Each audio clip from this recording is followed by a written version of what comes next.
And then we flush it. Now I will ask Dr. Amit to continue. By the time I will arrange the catheter. Yeah, I was talking about the aneurysm. Next to aneurysm, it is the AV malformation where it has gained a large space. Because in the AVM we need to know the size of nidus, the draining vessels, the supplying vessels. So nicely these things we can see on DSA. The third things I'll stress is on carotid artery stenosis. And carotid artery stenosis, it provides very good dynamic view.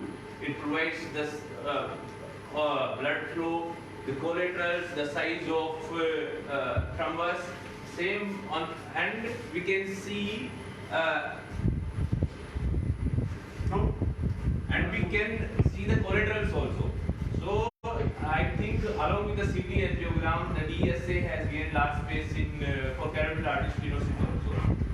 For stroke patients like MCA, thrombus, and I think on the same sitting along with the CT scan, we can go for CT angiogram, and after that we can do DSA. So for coiling, I think coiling after DSA coiling, we can do coiling for most of the patients, and I think nowadays for MCE aneurysm also they have started coiling, and I think this minimal invasive procedures is better than clipping because the clipping is associated with the large morbidity. But one thing I want to stress is most of the patients who come at Gynecology hospital and government hospitals, they are poor patients. So for that, those patients, I think clipping is still having space. Sir. Okay, thank you. Now we are going to start the DSA and placing the catheter on the fluoro. It is going through the sheath.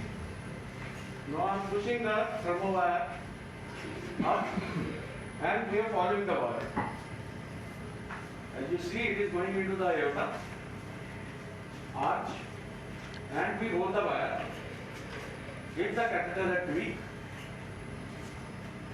and then we take it to right vertebral artery.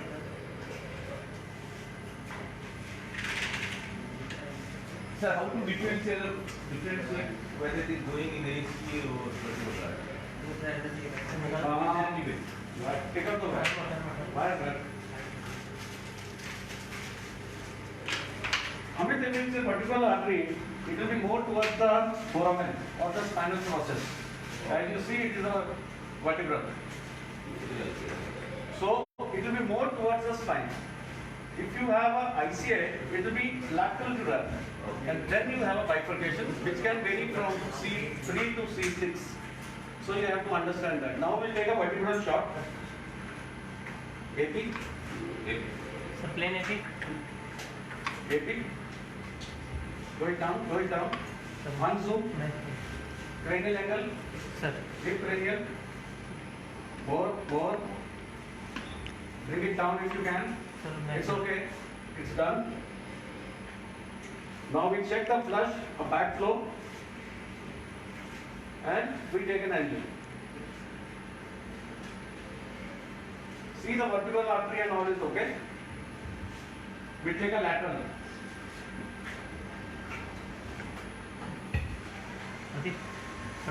Please.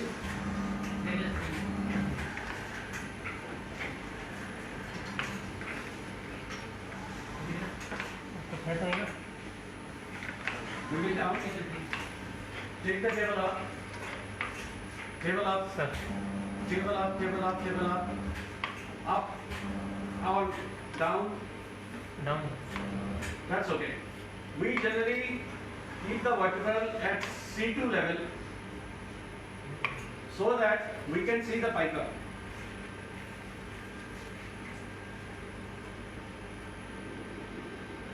So this is how we take the arterial phase, capillary phase, and the venous phase. Now we'll switch to AP. Sir. Chest. This is the pica. This is the pica you are seeing, Amit. Yeah. It's coming down. If you see at the just calvarium.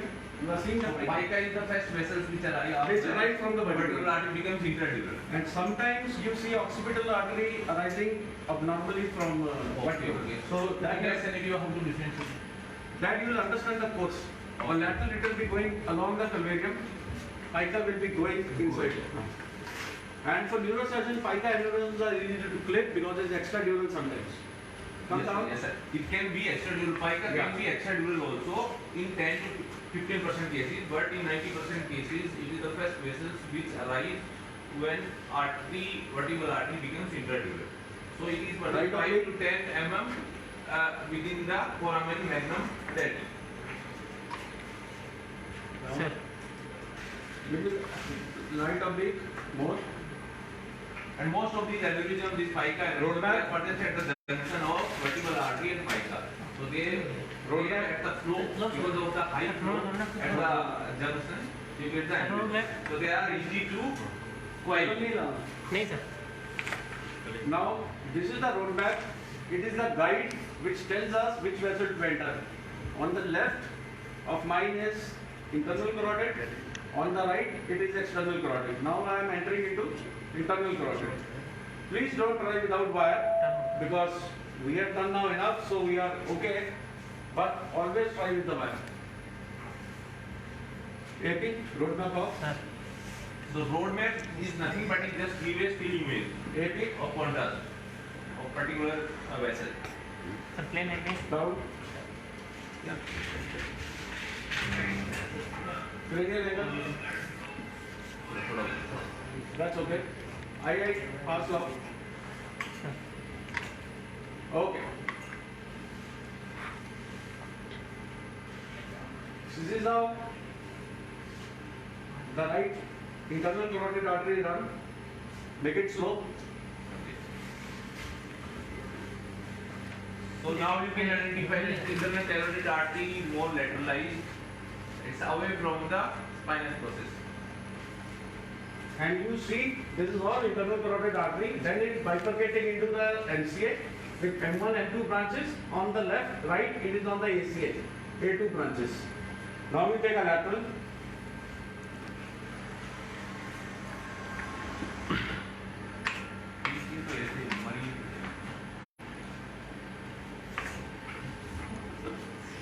Table up.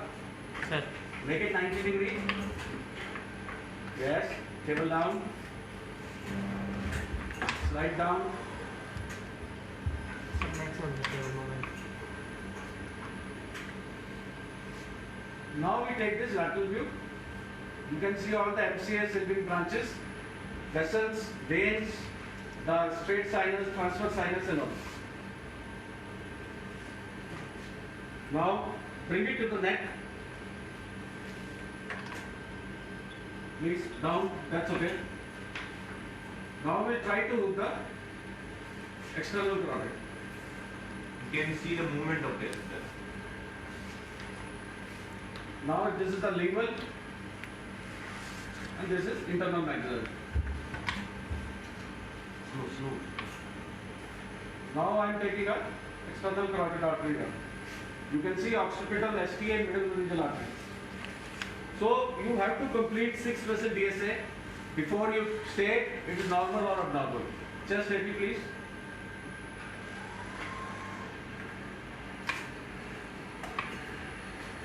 Now we come to the chest and we try to hook the left side.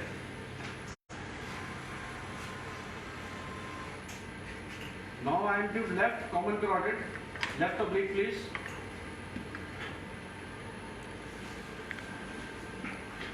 Down. Give me a roadmap. Very I see. It's a left common roadmap. Roadmap. Always do a roadmap and hook this. We are into the left ICA. Checking with the fluoro. Roadmap it out. AP करो.